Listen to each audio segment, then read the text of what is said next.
अरे भाई वो अरे कहाँ तू सब बउआल चलत छी रे? तोरा कितना देर से खोज रही हो, बहुत दूर खोज ली तोरा दोनों के। हैं हम तो ले दोपहरिया से जुने बैठल हती। मर दे कल्ले कथी ललू कथी ओहे कल्ले वाला खाना है, ले खो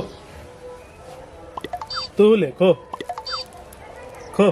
अरे भाई बा हाँ ऐसा मच्छर आदमी हो हाँ कि कोई के झाट उखाड़ के मार न दे छे आ तोरा रोज चना खिबै छौ आई हमरो दिल को न ऐसन बात ना। ई जे हथिन ना गाँव के भैया हथिन, ई बहुत मानथिन हमरा। की हो बात सही है ना?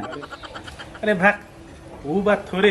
तो अरे दांत खैले हमरा पील हुआ हाँ हाँ तो टूटैया ना। हाँ। तो डॉक्टर मना कल कही हाँ। बज्जर चीज न खई हाँ तो बज्जर चीज न खई तो पौष्टिक आहार तो कुछ खाए के होता है ना।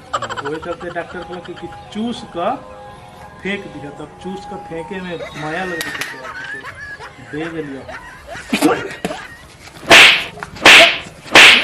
वही से हम कहिए सला ई बैसाख के दिन में चना मेहराइल कर है बिना बरसात के। सला के चना दांत तर रखिए गुब गुब चल जाए, तनको कट कट आवाज ना करे। आ ई बूढ़वा डेली चूसल चावल चना हमरा खिएलक। फिर मर दे तू आई हमरो खिबा देला। अब आज दिन से उ सला कुछो देते खाए लायक ना है। चल